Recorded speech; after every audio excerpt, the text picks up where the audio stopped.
모세는 이 모압 땅에서 이제 머지않아 들어가야 할 가나안 땅, 그 앞에서 이스라엘 백성들에게 다시금 과거의 시내산에서 하나님과 이스라엘 백성들이 맺은 이 약속의 체결, 그 언약을 다시금 생각나게 하십니다. 그 이유에 대해서는 어제 말씀을 드렸어요. 이미 세월이 40년이 흘렀습니다. 그런가 하면은 들어가는 땅은 광야와 달라서 세속적인 문화 속에 우상을 섬기고 향락주의, 그와 같은 모습에 살고 있는 것이니 이 순진하고 순수한 이스라엘 백성들이 유혹을 받기 십상이다, 그런 생각을 갖지 않을 수가 없었습니다. 모세가 너무나 잘 알지 않겠어요? 경험을 통해서 알아요. 시내산에서 받은 계명을 이스라엘 백성들이 잘 지켰나요? 그러지 못했지요. 한 번도 아니고 두 번도 아니고 여러 번 그런 사례를 경험하였으니 가나안 땅에서도 그럴지 모르겠다, 그런 생각을 갖지 않을 수가 없는 것입니다. 여러분, 우리나라 속담에 그런 말 있잖아요. 집 안에서 새는 바가지 밖에서는 샌다 안 샌다? 밖에서도 샌다. 여러분, 이 모세의 마음이 참 안타깝습니다. 이스라엘 백성들이 또다시 하나님과 맺은 이 언약, 체결되어진 계명 지키지 않으면 어떻게 될 것인가? 그 결과는 이웃 나라의 속국이 되고 포로가 되고 비참한 신세가 될 것이라고 그렇게 선포를 해요. 우리 1절 말씀 다시 읽도록 하겠습니다. 시작. 내가 내게 진술한 모든 복과 저주가 내게 임함으로 내가 하나님 여호와로부터 쫓겨간 모든 나라 가운데서 이 일이 마음에 기억이 나거든. 무슨 말씀이에요? 하나님의 언약은 틀림이 없다.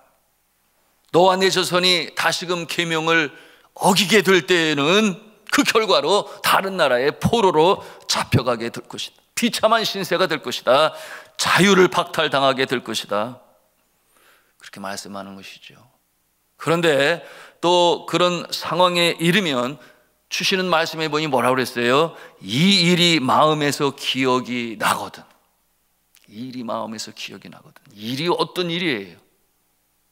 오늘 이 모압 평야에서 모세가 이스라엘 백성들에게 다시금 떠올리고 체결한 하나님의 약속, 계명을 지키면 복이요 지키지 않으면 화다라고 하는 것이 비로소 생각이 나게 될 것인데, 그런 내용으로 말씀하고 있는 것입니다. 성도 여러분, 참 사람이 간사하지 않아요? 물질 앞에서 마음이 흔들리고 좋은 것을 보면 갖고 싶어 합니다. 어찌하든지 손 안에 넣고 싶어 해요. 어찌 보면 그런 모습이 본능이라고도 말할 수 있겠지요. 그러나 땀을 흘리고 정당한 방법으로 수고하며 가질 수도 있는데 많은 경우 사람들이 쉽게 가지려고 하죠. 땀 흘리고 수고하고 노력하여 정당한 방법으로 가지려고 하지 않아요. 물론 이 자리에는 그런 분 한 분도 아니 계시겠습니다만 세상이 그래요. 그래서 어떻게 합니까? 훔치든지 빼앗든지 속이든지 수단 방법을 가리지 않아요. 아예 내놓고 빼앗으려고 하는 자들은 권력을 가지려고 하지요. 권세를 자기의 손 안에 놓고 권세를 사용하는 것이 아니라 칼처럼 휘둘리려고 합니다. 그와 같은 모습이 확대되어지면 국가 간의 전쟁까지 불사하는 것 아니겠습니까? 이 모습은 인간의 영혼에 또아리처럼 자리 잡고 있는 죄성 때문이에요. 에덴 동산에서 타락한 이후로 인간의 영혼에 기생충처럼 붙어서 떨어지지 아니하는 약한 본성, sinful nature라고 그래요. 죄성 때문에 그와 같은 모습을 가져요. 하나님께서 기뻐하시는 모습이 아니지요. 성도 여러분, 한번 상상해 보십시오. 그런데 만일에 누가 아니라 저와 여러분의 자녀들이 하나님을 떠나서 계명대로 살지 아니하고 그 결과로 오늘의 말씀처럼 다른 나라의 포로가 된 그와 같은 모습으로 살아간다고 한번 상상을 해 보십시오. 물론 상상일 뿐이에요. 그래서 세상이 좋아서, 세상에 붙들려서, 세상에 취하여 정신을 차리지 못하고 그저 잡히지도 않는 무지개를 쫓고 찾아가고 방황하고 유리한다면 어떻게 하시겠습니까? 그 모습을 바라보면서 이 주제가 오늘 말씀이 주는 영적 질문이요, 이에 대한 답은 우리의 가슴에 새겨야 할 영적인 교훈인 것입니다. 여러분, 그와 같은 상황이면은 미워서 내버려 둡니까? 나하고 상관없다, 죽어도 상관없다, 그렇게 합니까? 그렇게 하는 사람 한 사람도 없어요.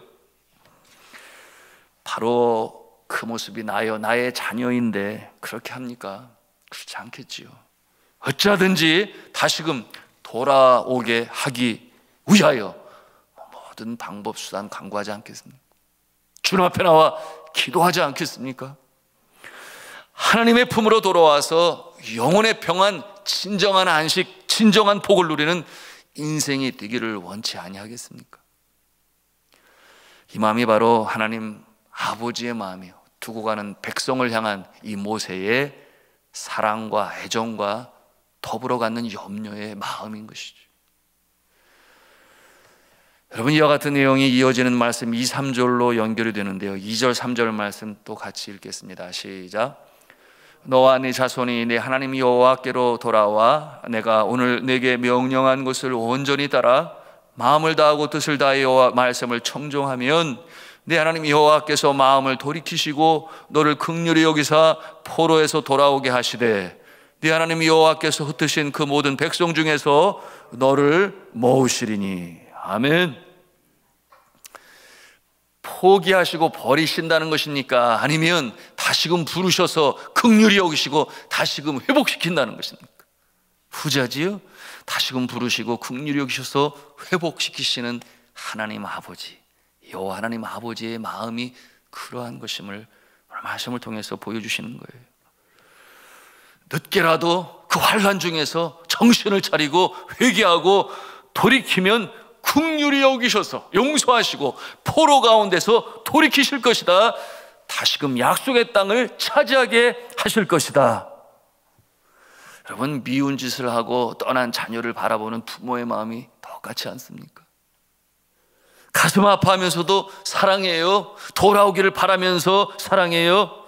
그렇지 않아요? 미운 짓을 하고 못난 자녀라 할지라도 가슴 아파하면서 사랑하지. 언제나 돌아올까? 저제나 돌아올까? 매일 문 밖에 나가서 기다리는 것이죠. 그것이 바로 아버지의 마음이요, 부모님의 마음이시죠. 네 쫓겨간 자들이 하늘가에 있을지라도, 4절에 있는 말씀이에요. 네 쫓겨간 자들이 하늘가에 있을지라도. 이게 무슨 말이에요? 하늘과 땅이 맞닿은 그곳, 우리는 이곳을 지평선이라고 부르죠. 아련한 땅끝, 하늘과 붙어 있으니, 오늘 말씀에는 하늘가 그런 표현을 사용했는데요, 구체적으로 말하면 땅끝 동편에 있는 나라 바벨론 왕국을 가리켜 말하는 것입니다. 이스라엘 백성들이 포로로 잡혀간 그곳까지 쫓겨갈지라도. 이게 무슨 말씀이에요? 최악의 상황에 있다 손치더라도, 최악의 상황, 더 이상 소망이 보이지 않는 그 상황 가운데 우리의 자녀들이 있다 손치더라도 하나님의 계명을 어기고 살다가 육신의 병이 듭니다. 사업에 부도가 납니다. 자녀들 가운데 문제가 생깁니다. 예기치 않는 사고가 나타나고 삶이 얽히고 설키고 질서가 무너집니다. 그러니 영혼의 자유가 없어요. 평안이 없어요. 이럴 때 사람들은 보통 극단적인 생각을 하죠. 그러나 하나님의 택하심을 받은 자들은 그 최악의 상황에서 돌이키게 하십니다. 그것이 하나님께서 행하시는 선하신 모습인데요, 회개하고 돌이키게 하시는데, 그때 마음을 열고 회개하며 정말 주님 앞에 나오는 자, 하나님의 긍휼을 간구하는 자, 하나님께서 어떻게 하십니까? 결코 외면하시지 아니하시죠. 다시금 안으신다. 새 생명으로 새 삶으로 살도록 일으켜 세우시는 분이 바로 참으로 좋으신 우리 하나님이신 줄로 믿으시기를 바랍니다. 우리에게 장발장이라고 하는 이름으로 알려진 세계적인 베스트셀러 레미제라블이라고 하는 책이죠. 이 레미제라블의 작가가 빅톨 위고인데, 그는 20세의 젊은 나이로부터 이미 세계적인 아주 유명한 인사가 되었지요. 작가로 명성을 날리고 유명한 사람, 또한 사상가로 그 이름이 알려지게 되었어요. 너무 젊었을 때 출세도 안 좋아해요. 모든 일에는 순서가 있는 것인데 너무 일찍 출세하게 되니 그가 방탕합니다. 그의 사생활은 명성과는 너무나 다른 모습이었으니 심한 주벽에, 탐욕에 빠졌고 타락했고 허탄한 생활을 보냈어요. 가족을 괴롭혔습니다. 그러던 1841년 그의 사랑하는 딸 레오프딘느라고 하는, 그래도 그가 사랑하는 부모의 마음이겠죠. 사랑하는 딸이 그만 물에 빠져 죽게 되었어요. 그 시체가 이 세느강에 떠올랐습니다. 그래도 그의 마음에 양심이 있었는지 사랑하는 딸의 죽음을 놓고 그가 많이 아파하고 슬퍼하고, 그의 유고에 이런 기록이 있는데요, 이렇게 말을 합니다. 이 비극은 하나님께서 내게 주신 심판이다. 나의 딸이 죽은 것이 아니라 내가 죽은 것이다. 그는 거기서부터 다시 시작을 합니다. 그 사건이 전환점이 되었어요. 예수 그리스도의 십자가의 사랑과 은혜를 다시금 깨닫는 이 전환점, 터닝 포인트가 돼요. 새로운 삶으로 살게 되니 깨끗한 생활, 경건한 생활을 시작하게 되었어요.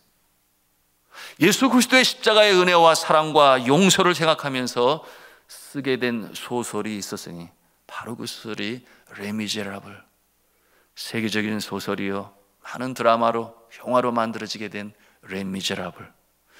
여러분, 그 레미제라블의 주인공인 장발장, 그는 누구인가? 그 누구가 아니라 바로 자신의 모습을 생각하면서, 이 장발장의 변화는 그 누구가 아니라 십자가의 은혜 앞에 선 자신의 자화상으로 그렇게 소설을 쓰게 된 것이었어요. 사랑하는 성도 여러분, 우리 하나님은 참으로 좋으신 하나님이심을 믿으시기 바랍니다. 회개하고 돌이키는 자, 하나님께서는 다시금 안아주시죠. 다시금 속사람을 새롭게 하셔서 새 생명으로, 새 생활로 살아가게 하시는 하나님. 어떠한 모습으로 하나님이 세우시나요? 함께 5절 6절 말씀을 읽도록 하겠습니다. 5절 6절입니다. 시작. 네 하나님 여호와께서 너를 네 조상들이 차지한 땅으로 돌아오게 하사 네게 다시 그것을 차지하게 하실 것이며, 여호와께서 또 네게 선을 행하사 너를 네 조상들보다 더 번성하게 하실 것이며, 네 하나님 여호와께서 내 마음과 내 자손의 마음에 할례를 베푸사 너로 마음을 다하며 뜻을 다하여 네 하나님 여호와를 사랑하게 하사 너로 생명을 얻게 하려 하실 것이며. 아멘. 이 얼마나 감사한 소망의 말씀입니까? 그야말로 좋은 소식, 굿뉴스, 복음 아니겠습니까? 새롭게 하시는 하나님의 자비의 손길, 긍휼의 손길 아니겠습니까? 오늘 우리가 새벽에 함께 찬송으로 불렀어요. 어서 돌아오, 어서 돌아만 오. 지은 죄가 아무리 무겁고 크기로 주가 어찌 못 담당하고 못 받으시리요? 우리 주의 넓은 가슴은 하늘보다 크고 넓어. 우리 하나님이 그러하신 하나님이시니 이 새벽에도 우리가 기도하고 다짐해야 할 것은, 주님 떠나지 않겠습니다. 주님과 더불어 살겠습니다. 주님의 품 안에 거하면서 주님이 주신 계명을 지켜 행하면서 하나님께서 약속하신 그 세상이 줄 수도 알 수도 없는 하나님 분 주시는 그 은혜와 사랑으로, 그러니 슬픔이 변하여 기쁨이 되고 제 대신 화관을 씌우시는, 그런가 하면은 화가 변하여 복이 되는, 복 있는 인생으로 살아가시는 저와 여러분 되실 수 있도록 이 새벽에도 함께 기도하시는 우리의 모습이 되기를 바랍니다. 우리 함께 같이 기도하시며 나가겠습니다.